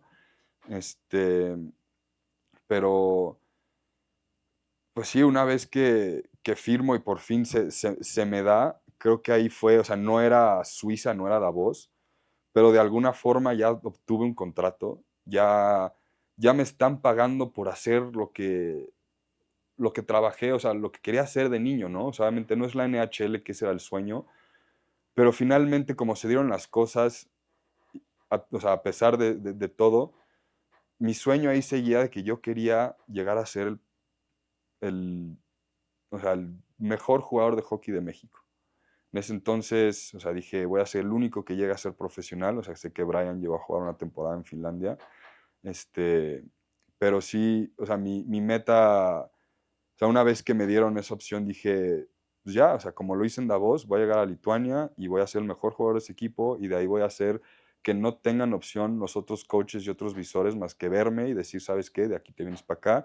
Y como lo hice en Phoenix llegando, pues aquí empieza mi camino en Europa y lo voy a trazar. Y en esa parte de ya estar en Lituania, ¿cómo veías el nivel a comparación de lo que tuviste en Suiza? ¿Y cómo fue esa temporada en Lituania? Híjole, te puedo decir que es más complejo de lo que parece, porque la realidad es que, o sea, gente me puede decir, híjole, Lituania, o sea, como nación están en la división 1A, 1B, o sea, están a nivel alto, pero como liga, o sea, yo la veía y creo que había 5 equipos, ¿no? Tío, el 95% de la selección lituana que compite a ese nivel está en esa liga. La mayoría de los imports son puros rusos también. O sea, no hay no había tanta exposición hacia equipos de Norteamérica, o sea, no veías un import gringo, un canadiense, o hasta, no sé, de otras partes de Europa, o sea, no veías ahí un sueco, un suizo, era puro ruso, de Latvia, Estonia, por ahí un que otro finlandés. Y la realidad es que el nivel, o sea, estaba bastante alto. Te diría que fue un estilo de hockey que me costó un poco. Era muy, no físico, pero haz de cuenta, apenas agarrabas el puck y sentías 10 esticazos en todos lados. Que te podría decir que fue muy estilo a lo mejor como sentí el nivel en Finlandia, ¿no? Que hay lugares como en Estados Unidos donde a lo mejor es más físico de golpear, de dar checks, pero lo que viví en Lituania era de que apenas tocabas el puck y te llovían sticks en las muñecas, en las pantorrillas, en todos lados. Este, pero definitivamente creo que fue un buen club para yo poder adaptarme y hacer ese paso, o sea, a una mejor liga, ¿no? El poder ahí, este, pues ya, o sea, llevarme yo como un atleta profesional. O sea, ya no tenía yo quien me dijera las cosas, el entrenador ya estaba esperando que yo hiciera lo que un jugador profesional hace, ¿no? Yo venía de la universidad donde tus entrenadores todavía te guían tus workouts, o sea, tus descargas, o sea, te dan hasta tu plan de nutrición, todo eso, ¿no? Aquí era como, estás tú solo y tienes que pararte a jugar y a demostrar, si no, pues, adiós. Entonces, fue una bonita experiencia, estuvo difícil el clima, la comida, todo, pero creo que fue lo más fácil después de, o sea, de todo lo que venía, o sea, después de haber estado en Serbia y todo eso, ya el llegar ahí, el tener un lugar seguro, creo que fue un alivio y me ayudó a enfocarme pues, en el hockey, ¿no? En tener una buena estadística para seguir el siguiente año. Hablas de Finlandia y hablas de Lituania, que yo creo que son los lugares más complejos en este aspecto. ¿Cómo fue la barrera del idioma para jugar hockey en esos lugares? Porque mucha de tu carrera en Estados Unidos, un idioma que dominas. En Suiza, pues hay francés que es más cercano al español. En Italia, más cercano al español. Pero en Lituania y en Finlandia, ¿cómo era? Híjole, pues creo que dentro del vestidor, o sea, los términos generales casi siempre son en inglés. En Lituania, yo creo que lo más chistoso que me sucedió el primer día cuando me fui a presentar, yo ya estaba en el vestidor y que me pusieron mis cosas en mi lugar y en eso llega el primer jugador o sea, yo voy, me paro, lo saludo y le digo, Héctor, ¿no? Nice to meet you. Y llega el cuate y me dice, Lavas, y me da la mano. Y pues se llama Lavas, ¿no? Pasa el segundo güey y yo, Héctor, y me dice, Lavas. Y yo así como, chinga, dos güeyes seguidos que se llaman Lavas. Llega el tercer y el cuarto y los saludo rápido, pero como los dos llegaron juntos, pues fue como un rápido así de Héctor. Y los dos, Lavas, y se siguen. Y yo ya así dije, no, algo está mal aquí. Y ya entra todo el equipo, llegó un momento como que llegaron muchos en grupo, entonces ya nada más fue como un hola general, ¿no? Y cuando me están presentando, ya me paro, me dan la introducción, saludo y en eso volteo y le digo al entrenador, una pregunta, ¿qué, todos se llaman Lavas o qué? Y se empiezan a cagar de risa, ¿no? Y me dicen, no, Lavas significa hola. Pero yo venía, creo que en muchos idiomas el hola a lo mejor no es hola, pero es un derivado de HO, ¿no? Hi, ho, o cualquier cosa que sea similar a un saludo. El Lavas nunca me lo imaginé y sí me acuerdo que esa fue una de las cosas que, o sea, estuvo muy chistoso, pero el, la- el no haber escuchado nunca antes el idioma lituano, pues obviamente sí me agarró por sorpresa cuando todo el mundo lavas, lavas, y yo, pues, ¿qué es lavas, no? Pero fuera de eso, la verdad es que, híjole, todos los coaches que he tenido, por lo general, sí hablan algo de inglés, y dentro del vestidor siempre hay, híjole, al menos dos, tres personas que lo hablan. Entonces, digo, siempre, si me tengo que comunicar con alguien que no hable, siempre hay alguien que pueda traducir. O sea, eso nunca ha sido un problema. Creo que lo único que fue lo más difícil fue justo en Finlandia, que el entrenador casi no hablaba nada de inglés. Entonces, cuando explicaba los ejercicios, ahí sí era de que tenía que poner atención el doble y descifrar qué quería, o sea, qué era lo que estaba pidiendo los demás en base a su dibujo en la pizarra, ¿no? O sea, porque a lo mejor estaba pidiendo algo que no lo dibujaba y lo decía. Entonces, o sea, eso creo que fue lo más, o sea, la barrera más difícil en cuanto al lenguaje, pero finalmente, o sea, son cosas que te adaptas y algo que no entiendo, pues me pongo dos o tercero en la línea y veo qué está pasando y ya. Y en el desarrollo de tu vida fuera del hockey, ¿cómo es esta parte de tener que comunicarte y que el idioma sea más complejo? Híjole, creo que mis papás se burlan de mí todo el tiempo, porque creo que cuando recién llego a México después de estar mucho tiempo en el extranjero, siento que empiezo a hablar español y a veces con ciertas frases o ciertas cosas que estoy acostumbrado a decir dentro, o sea, de mi lenguaje con mi equipo, eh, empiezo a traducirlo, porque ya hay veces que estando allá, ya, o sea, hay veces que me cacho y ya no estoy pensando en español. Hay veces que hasta, digo, en inglés fue mucho tiempo, pero hay veces que hasta en italiano me he cachado, empecé a contar en italiano o sea, no es como que hablo el italiano muy bien, lo entiendo mejor de lo que lo hablo, pero sí ha habido veces de que me cacho ya diciendo ciertas cosas en idiomas que no es el español. Entonces, cuando recién llego a México, sí, hay veces que se me van palabras. Creo que la entrevista que hicimos antes de que me fuera al Mundial, hubo un par de veces que creo que quería buscar la palabra de jerarquía, ¿no? Y estaba ya así de... y se me va. Pero no, ya en cuanto llego y un par de días se me pasa. Pero sí, sí ha sido raro. eh, o sea, creo que son 5 países o 4 países en los que he vivido donde, pues, a donde vaya estoy solo y escucho otros idiomas, o sea, no escucho el español. Y si no es que ese día hable con mi mamá o con mi papá, pues no estoy hablando español con nadie. O sea, es puro inglés o italiano ahora, o sea, en los últimos años, ¿no? Terminas tu temporada en Lituania y no buscas contacto con la gente de Davos o ahí se corta la No, sí, relación. claro que busqué el contacto. Desafortunadamente, al mes y medio que yo llegué a Lituania, se va el coach que me dio la oportunidad en Davos. Sí, se va, y obviamente lo busqué, le pedí que si me podía ayudar a conseguir otro tryout. Desafortunadamente creo que él también estaba lidiando con todo o sea, el término de su contrato, porque creo que llevaba 20 temporadas en Davos. Es el entrenador con más campeonatos ganados de la Liga Suiza y a lo mejor de Europa, no te sabría decir. Pero sí lo busqué, ya no se dio nada por ahí, pero justamente yo acabé en Como, en Italia, porque me vieron en Davos. El entrenador de defensas se llama Dimitri Tsigurov, jugó en la NHL, creo que jugó alguna Olimpiada también para Rusia.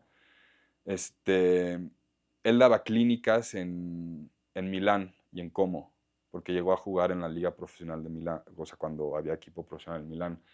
Entonces tenía el contacto ahí y justo cuando sucede, o sea, en estos 2 meses que me están intentando buscar de qué forma podía firmar el contrato en Davos, una de las ideas que tuvieron era mandarme a la Liga de la Alps en Italia para obtener el estatus de pro, o sea, que me firmaran 2, 3 partidos y de ahí regresarme.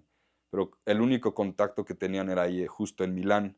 Pero cuando se hace el contacto, el equipo en Milán se va en bancarrota y antes de diciembre todos los imports se acabaron yendo. O sea, de que de hecho yo cuando llegué a jugar con varios jugadores en Varese que estuvieron en ese equipo y me dijeron, sí hubo un momento que nos dijeron que iba a llegar un jugador de México, que fue justo cuando llegó, o sea, se fueron en bancarrota, ya no tenían cómo pagarle sus imports. Y obviamente en esa circunstancia, o sea, en ese tiempo, cuando sucede esto, Dmitry Sigurov dice, no te voy a mandar allá porque ese barco ya se está hundiendo. Yo sin saber que después mi barco se iba a hundir porque no pude firmar, o sea, de cómo se dieron las cosas, yo le hubiera dicho, no me importa que no me paguen, me voy a Milán y juego y ya obtengo el estatus y me regreso. Pero en ese entonces, o sea, todavía se creía que me iban a poder colocar en alguna liga con un buen salario, con todo eso. Entonces, cuando esa opción en Milán se va, pues obviamente nunca volví a pensar yo en Italia. Y ese verano es el Mundial en Santa Fe. Y me acuerdo que me marcaron 3 días antes del Mundial de Como para ofrecerme contrato. Y, y ya, de ahí el resto, o sea, me acuerdo que me llegó el contrato y les dije, déjenme, tengo el Mundial, les escribo terminando el Mundial. Porque la verdad quería esperarme a ver qué otras opciones me llegaban. Me llegó la opción de regresar al equipo en Lituania, pero la verdad es que, o sea, el contrato era mucho mejor en Italia. Y sí, de alguna forma dije, vivir en Como, vivir en Lituania, pues, Hay ligeras hay ligeras diferencias. diferencias, ¿no? Y obviamente todo apuntaba mejor a Italia. Lo único que ahí me causaba un poco de conflicto era el que yo no tenía idea del hockey italiano. Y más que en Elite Prospects está como Italia 2. Entonces dije, ¿qué me voy a ir metiendo ahí una segunda liga italiana? No sé qué, no sé cuánto. Y ya después me fui enterando que, o sea, es la primera liga italiana de puro equipo italiano. Después está la ICE y la Alps, que son ligas privadas en conjunto con Austria y Eslovenia. Donde, o sea, para el entrar ahí pues sí, es una liga internacional. Entonces, varios clubs que compitieron siempre en la primera liga italiana cuando eran solo equipo italianos, en el momento que deciden ellos unirse a las otras ligas con otros países, deciden, ¿sabes qué? No, yo me quedo en Italia, yo no voy a poner el dinero para irme a esas ligas.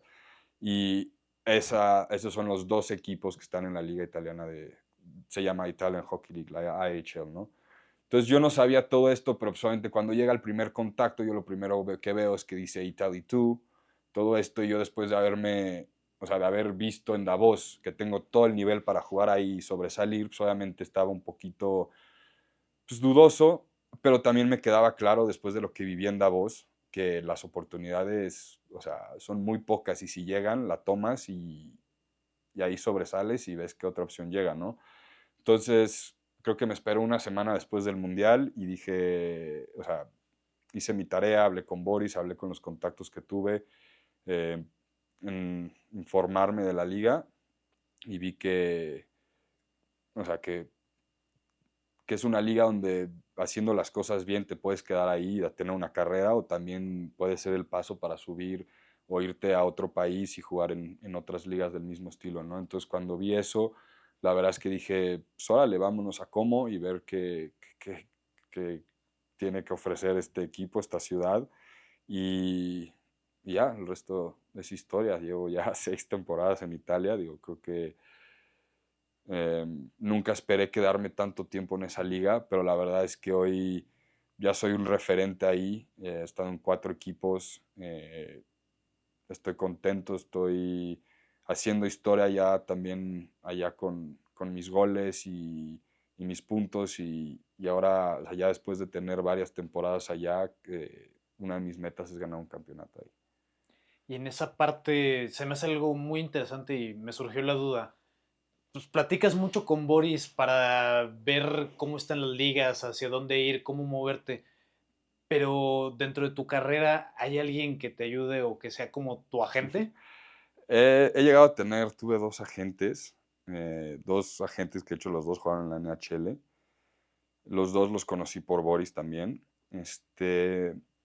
Pero la realidad es que nadie me va a vender mejor que como yo me puedo vender, ¿no? Y nadie tiene la urgencia que yo he tenido cada verano cuando tengo que buscar contrato, porque si me hubiera quedado a la espera de lo que me pueden conseguir estos agentes, creo que hubiera dejado de jugar hace 3 años, ¿no?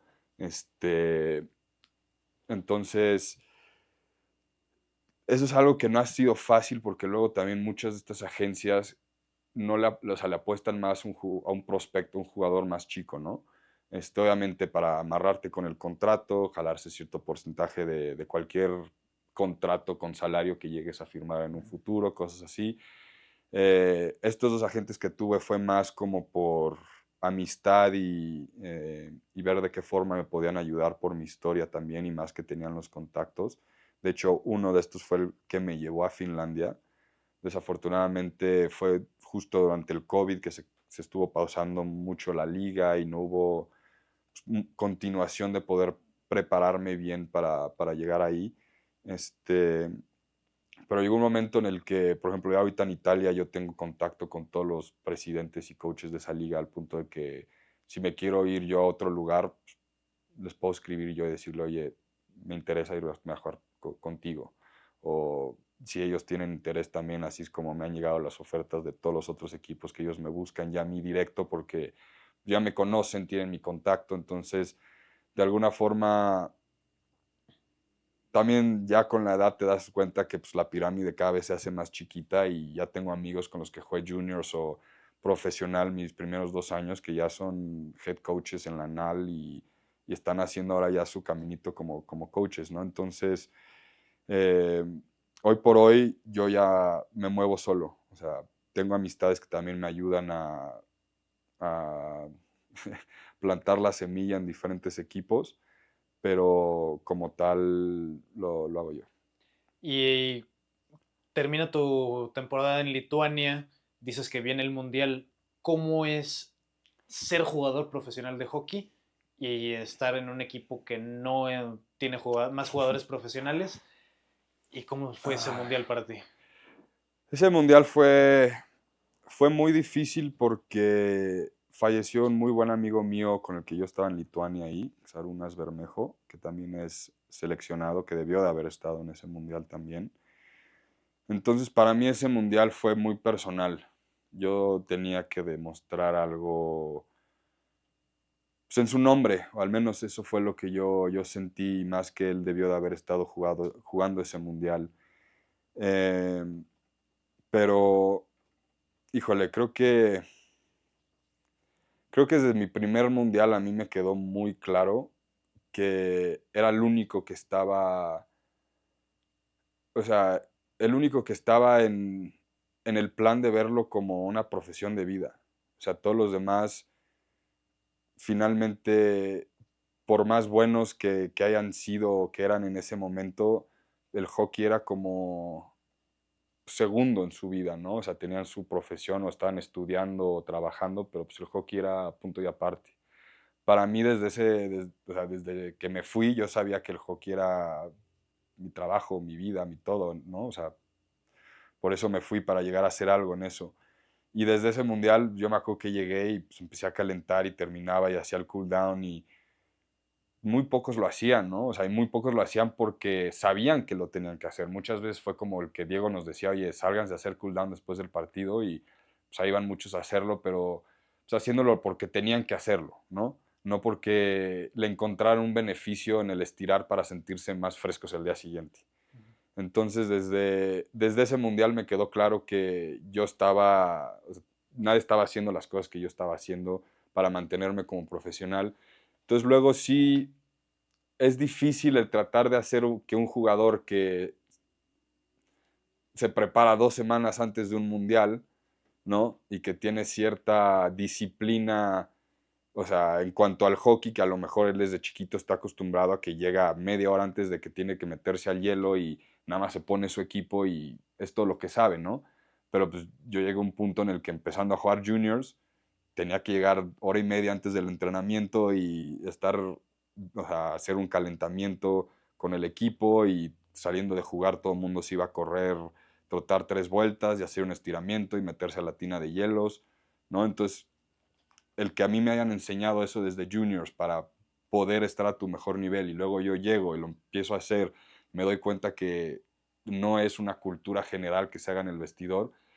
Ahí como chiquito era muy diferente, o sea, era diferente porque yo no podía imponer ni decir nada, yo era el chiquito, entonces yo más lo hacía y pues, seguía órdenes cuando decían que el fisio tenía que hacer esto, ¿no? Ya adelántate al 2019 en este mundial, donde yo ya soy, creo que fui asistente capitán ese mundial, pero ya soy de los, no diría los grandes en ese entonces, pero yo llevaba varios mundiales, ya un veterano. De hecho, yo empecé a poner el calentamiento antes de los partidos. Eh, Ahí es donde luego es difícil tratar de motivar a todo el grupo a que después del tercer partido, cuando ya no sientes las piernas, estás cansado, estás desvelado, de sacarlos a correr y que estiren con el equipo húmedo antes de meterte al hielo a las 9 de la mañana, ¿no? Entonces ahí es donde luego o sea, es difícil hacer que esa gente, o sea, que esos jugadores que no están acostumbrados, no es porque no lo quieran hacer o que digan, no, qué flojera, simplemente pues nunca lo han hecho y lo está sacando de su zona de confort en un mundial, en una competencia donde tienen que dar lo mejor de ellos, ¿no? Entonces, luego esas dinámicas sí ha sido difícil, pero la verdad es que gracias a Dios, o sea, todos son jugadores que aportan al equipo y quieren ver por el equipo y lo hacen, ¿no? Y se acoplan, pero sí, o sea, no es algo que se haya dado, o sea, natural, ¿no? O sea, que ellos lo hagan por educación, de que ellos lo hayan traído desde sus clubes, ¿no? Entonces sí fue algo que creo que ahorita con esta nueva generación, desde el Mundial pasado, fue pues, enseñar todo el warm-up y todo el cooldown que hacemos antes y después del partido, el warm-up que hacemos en el hielo, o sea, enseñarlo para que lo sepan y obviamente ya lo noté más este año que nada más hubo 2 jugadores que se incorporaron, todos los demás ya estuvieron, que ya era como, pues ya tenemos establecido nuestro warm-up, nuestro cooldown, o sea, ya podré yo no ir al siguiente mundial o Jack o Tapia, alguno de los capitanes, y me consta que cualquiera de los que estuvo los últimos años pueden llegar y continuar esta dinámica que empezamos, ¿no? Y en esos años que pues te toca un cambio de generación para el hockey mexicano, ¿cómo fue? Pues de seguro ya había jugadores que, así como te tocó a ti, idolatrar a los que estaban arriba, que llegaran y que dijeran, ah, Héctor es el que está afuera, es el profesional. ¿Cómo fue adaptarte a una selección que está en otra fase? Híjole, pues más que adaptarme, creo que, o sea, ahorita los últimos años con este cambio de generación, creo que más que nada he tenido que ser muy disciplinado o sea, enseñarles qué es la expectativa, o sea, qué es lo que se necesita de un seleccionado nacional. O sea, todo lo que yo les digo o trato de enseñarles, o sea, son cosas que yo hago. O sea, no les diría o les exigiría algo que yo no implemento en mi vida o en mi rutina o en mi preparación. Este, entonces, híjole, creo que ha sido, ha sido un poco difícil en cuanto a tratar de que todos jalen parejo, o sea, la expectativa de que quiero que todos hagan lo mismo que yo estoy haciendo, eh, porque finalmente, o sea, eso no va a suceder, pero, o sea, sí creo que lo único que yo puedo hacer es dar mi ejemplo y liderar con mis acciones, no con las palabras. Entonces, o sea, así es como trato de que todos los jugadores nuevos que se empiezan a incorporar, o sea, que sepan que hay cierta exigencia de ser seleccionado nacional. O sea, a lo mejor, o sea, no están los tryouts o no hay cierta, híjole, no sé cómo ponerlo, pero sí me acuerdo en la universidad, antes de que empiece la temporada, todos los jugadores tenían que hacer X cantidad de lagartijas, barras, correr cierto tiempo de la milla, cosas así, ¿no? Que si tú llegas y no haces eso, pues le dices al coach que no estás listo. Y aquí eso es algo que no existe. Entonces, o sea, muchas veces te digo, jugadores se preparan una semana antes del mundial. Entonces, al menos esa dinámica de cuando estamos ya todos en el vestidor, o sea, que no llegan y ya porque estoy en la selección, pues ya, o sea, nada más me he visto y, o sea, que sí hay cierta exigencia y cierta conducta que tenemos que tener como seleccionados nacionales de México. Regresando a Europa, porque pues, tienes una carrera bastante amplia, ¿cómo es estar Lituania, Italia y después Finlandia? No, la verdad es que nunca pensé que fuera a vivir en estos lugares, pero todo se fue dando, o sea, después de mi primer año en Italia me fue muy bien y el equipo como quería que regresara. Desafortunadamente fue lo de COVID justo ese año y la liga la cancelaron los primeros 2 meses, después la reiniciaron un poco antes de Navidad. Para este entonces, Como decidió salirse porque varios jugadores estaban teniendo hijos y ya sabes, en ese entonces con el COVID nadie sabía qué estaba pasando, entonces tenían miedo de irse a entrenar y tener COVID y regresarse a su casa con un bebé. Entonces como organización decidieron salirse del torneo.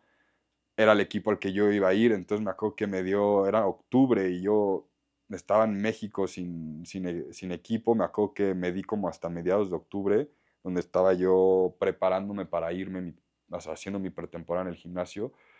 Pasó esa fecha y me acuerdo que me fui a Cocoyo con varios amigos, que fue el fin de semana que dije, no, pues ya, me lo voy, o sea, me voy a meter a nadar, voy a disfrutar. Y justo en ese momento me marca el agente que me estaba ayudando en ese entonces y me dice, oye, te tengo una prueba en Lituania, digo, en Finlandia. Pero prueba, o sea, no era nada garantizado. Y ni siquiera sé si te van a dejar entrar a Europa. Y dije, pues órale. Y me mandó la carta firmada del club con la invitación al tryout. Y literal, con eso me fui a probar y se dieron las cosas, me quedé y ya. Y de ahí justo antes de que terminara esa temporada, como ya me había buscado, porque sabían que, que el siguiente año regresaban, después de que se habían salido a la liga, y querían que regresara como import para mi segundo año ahí en Como.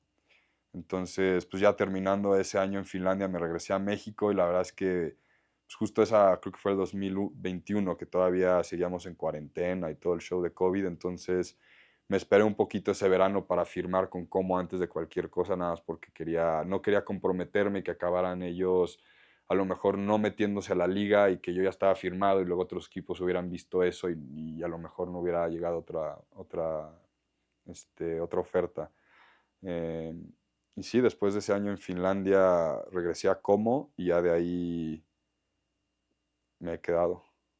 ¿Y el nivel en Finlandia cómo era? Porque pues, lo que yo puedo ver es que termina siendo una tercera división a lo que Sí, vas. sí, sí, sí. De hecho, el plan era que yo iba a llegar a este equipo de Piri y la idea era que me quedaba yo ahí un mes como para hacer la pretemporada que no tuve porque llegué hasta finales de octubre.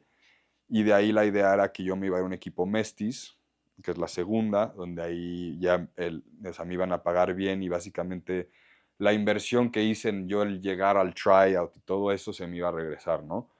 Desafortunadamente cuando llegué hice la prueba en Piri, creo que no jugué un partido, o sea, y ya habían cerrado y hubo cuarentena de 3 semanas, entonces literal llegué, hice mi cuarentena, hice el tryout, me aceptan, hago mi primer entrenamiento y cancelan todo 3 semanas, o sea que cierran todo.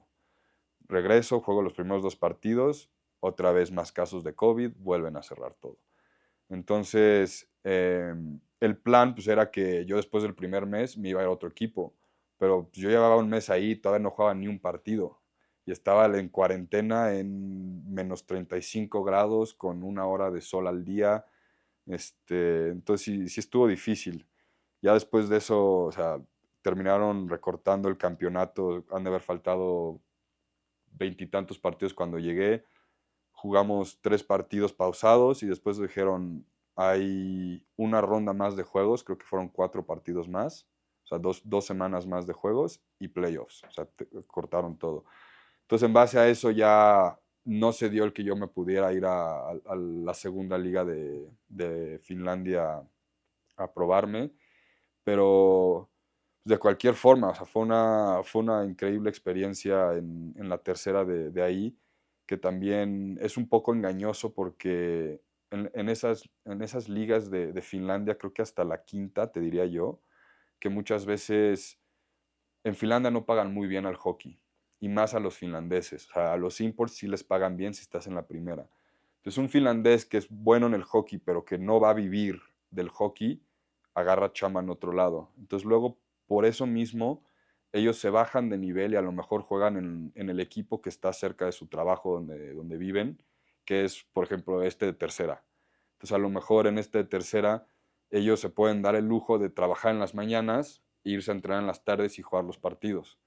Entonces tienes una mezcla donde yo tenía entrenamiento en las mañanas y en las tardes y todos los imports que estaban, tienes que estar ahí en las mañanas, pero los jugadores que tienen la oportunidad o porque no trabajan o siguen estando en la escuela, de que sí se presenten en la mañana. a comparación de la primera liga, donde ahí todo se tiene que presentar en la mañana. Entonces ahí no puedes tener tú otro trabajo. Entonces ahí es donde si no te pagan lo suficiente para solo ser jugador de hockey, te tienes que bajar de liga para que puedas hacer las dos y te pagan un poquito acá y también allá. Entonces eso pasa mucho o sea, en la liga de Finlandia, donde luego yo llegué a ver jugadores que jugaron 3 años en liga con buenas estadísticas y al cuarto año están jugando en la quinta división de, ni me sé el nombre bien, creo que se llama División A1 o División A2, algo así. Pero ves eso y dices, ¿cómo es que este jugador de ese calibre está jugando en esa liga? Y no es que sea por el nivel, es más bien por, el güey quiere seguir jugando a un buen nivel, pero su chamba está en esta ciudad y esta ciudad solo tiene ese equipo y ahí juega. Entonces es un poco engañoso por eso mismo, pero finalmente es un hockey muy diferente al que yo estaba acostumbrado en Estados Unidos y Canadá y también muy diferente al hockey de Italia, porque el hockey en Italia casi todas las pistas son olímpicas, en Finlandia no. Finlandia son más estilo NHL. Y en hockey, en Italia el hockey es un poco más bonito, por decirlo así, más de jugadas en conjunto, o sea, no es tan físico como lo fue en Finlandia. O sea, en Finlandia, mucho como en Lituania, o sea, apenas agarrabas el puck y te digo, sentía 3 esticazos en todos lados. Y te pegan sucio después de que das el pase y son más como, pues sí, a lo mejor con ese orgullo como de decir que eres mexicano y juegas fútbol, ¿no? O sea, viene alguien que no sabe jugar y pues agarras calle por orgullo, ¿no? Entonces eso lo sentí un poco más en Finlandia, este, pero de cualquier forma se ve luego cómo está en su cultura el hockey. O sea, de que iba yo en el camión de regreso de la pista y veías niños subiéndose al camión con sus patines colgados de su stick y se iban al lago congelado y llegabas y hay 100 jugadores jugando con 3 diferentes pucks en una pista congelada al aire libre, ¿no? O cuando era COVID íbamos y de repente estábamos echando cascarita de que íbamos todos los del equipo porque estaba todo cerrado, pero al aire libre sí podías ir. De repente estábamos jugando, le llaman shinny hockey, y había 3 rosters de equipos liga en el hielo conmigo jugando, o sea, nada más con stick y patines. Y como si nada, o sea, jugador profesional acá y un cuate que nada más fue con su hijo y haz de cuenta que, o sea, ni le va ni le viene que ahí hay una celebridad de hockey finlandés. Entonces fue muy padre el vivir eso y el ver cómo, o sea, para allá cualquier güey sabe jugar hockey y es bueno. O sea, es normal. Y en esa parte de la pandemia donde tu sustento es el hockey, no puedes estar jugando y pues te toca estar encerrado, ¿cómo vives esa parte? Híjole, esa época estuvo bien difícil. O sea, uno, porque creo que o sea, en general, como humanidad, nadie sabía qué hacer. O sea, aquí en México me acuerdo que fue la cuarentena y luego yo escapé de Italia. O sea, a mí me fue persiguiendo el COVID de Italia hasta que llegué a México. Y sí me acuerdo que conforme me fui yendo, pues todos los lugares cerraban y todo cerrado. Y llegabas a México y la vida seguía normal. No, por mucho tiempo. Ya después fue que le cerraron los restaurantes y movieron las mesas para afuera y tenías que ponerte el cubrebocas para todos lados. Pero antes de eso sí me acuerdo que, o sea, no sabía qué hacer y de repente no te acuerdas que se puso muy de moda que ahí fue cuando empezaron todos los fitness influencers y ya todo el mundo empezó a hacer pues sí, adaptarse a hacer todo en redes sociales. Y ahí fue justo cuando me uní con Beto. eh, Hicimos una escuela en línea de hockey o sea, hockey sobre hielo, pero de hockey, donde yo, o sea, con la idea de hacer mi pretemporada para mantenerme listo justo si llegaba la llamada, que acabó llegando la de Finlandia, pero yo sabía que yo tenía que mantenerme en forma, o sea, yo no podía darme de vacaciones, o sea, la incertidumbre de si son 2, 3, 4 meses de COVID, o sea, de estar sin hacer nada. Entonces ahí fue cuando o sea, se me ocurrió y dije, si de cualquier forma tengo que entrenar y mantenerme en forma, pues me voy a grabar y que la gente, o sea, todos los niños a los que les he estado dando clínica, que hacen mis off-ice y todo eso, ¿sabes qué? Que se pongan a entrenar, a hacer su pretemporada conmigo, obviamente adaptando, porque llegué a tener varias mancuernas y un poco de peso para, o sea, para hacer las rutinas. Y dije, pues todos los niños pueden hacer exactamente lo mismo, unos sin peso, o sea, dependiendo de la edad, pero todos pueden hacer lo mismo. La intensidad ya va a variar dependiendo de cada uno, pero lo mismo que yo hago, con lo que yo me mantengo listo y me preparo para llegar a mi temporada profesional, esto va a ser lo que van a hacer todos los chavitos. Entonces así empezamos y la idea era crear una escuela en línea con todo, o sea, todos los workouts y toda la información grabada y tú te entrabas con tu usuario, veías tu workout, yo te dejaba tus notas de qué tienes que mejorar, en qué enfocarte. Y así lo hicimos unos 4 o 5 meses. Después ya las cosas empezaron a regresar a la normalidad y pues creo que solito las cosas se fueron dando, ¿no? Después creo que volvieron a abrir las pistas con cubrebocas y se volvieron a hacer las clínicas. Entonces, o sea, los meses que duró, la verdad es que me mantuvo entretenido, fue algo que hacer y fue también algo que, o sea, fue algo que me apasionó o sea, tenía ganas de hacerlo y que se dio orgánico. O sea, la situación está así, esto es lo que se puede hacer. Pues, eh, o sea, vi que se podía hacer con esa situación y fue pues, lo más fácil, ¿no? Y en Finlandia, con todos los cierres que había y nada más teniendo una hora de sol, ¿cómo era vivir esa parte? ¿No caíste otra vez en depresión No, o...? pues es que creo que esa depresión fue existencial cuando, o sea, la circunstancia en la que estaba. Yo normalmente siempre he sido una persona muy alegre que ve la mitad del vaso lleno, o sea, siempre he sido así desde chiquito. Por más que las cosas estén cayendo alrededor de mí, o sea, siempre encuentro el momento para reírme, para encontrar las cosas, pues, sencillas de la vida, ¿no?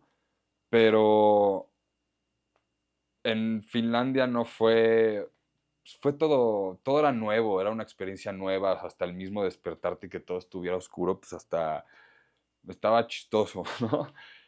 También de las primeras cosas que hizo el entrenador cuando llegué fue llevarme a la farmacia y justo me fue a comprar suplementos y uno fue vitamina D y vitamina B y me dijeron, te vas a deprimir, no hay sol.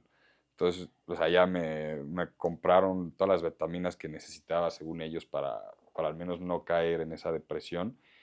Pero fuera de eso, la verdad es que la pasé muy bien. ¿Y cómo es regresar a Italia después de esa temporada que estuviste en Finlandia? La verdad es que regresé a Italia con mucha más confianza, con más experiencia y también regresé, o sea, con otro chip, con la idea de que quería regresar. O sea, mi primer año en Como fuimos el último lugar, yo era el único import que terminó. Ahí los que llegaron los acabaron mandando a su casa. Pero el segundo año, cuando yo regresaba, sí les dije, o sea, quiero que contraten otro buen import, o sea, alguien que me haga la mancuerna, quiero que seamos competitivos, no quiero estar perdiendo. Entonces, obviamente, acabaron llegando dos imports, uno llegó y se fue porque no la armó, y después llegó otro jugador con el cual hice muy buena dupla. De hecho, mi segundo año, cuando regresé a Como, terminé como campeón goleador de la liga con él. Y, y ya después de eso creo que, o sea, cada año me fui yo, pues sí, llenando un poco más de confianza o sea, el primer año era llegar para llamar la atención, ¿no? Y querer regresar. El segundo año era regresar y hacerles ver que lo que hice el primer año no fue suerte. Y siento que cada año yo me ponía como el tema del año, que era lo que quería, que era lo que quería cumplir, o sea, las metas que quería cumplir para yo garantizarme que iba a regresar un año más a jugar, ¿no? Entonces, cuando regresé después de Finlandia a Italia, o sea, más que nada era como de cómo le voy a hacer para sobresalir otra vez en Italia para irme a otra liga el siguiente año. Gracias por ver la primera parte de esta entrevista con Héctor Majul. No te pierdas la segunda parte donde me revela más de su historia aquí en Hecho en Hielo.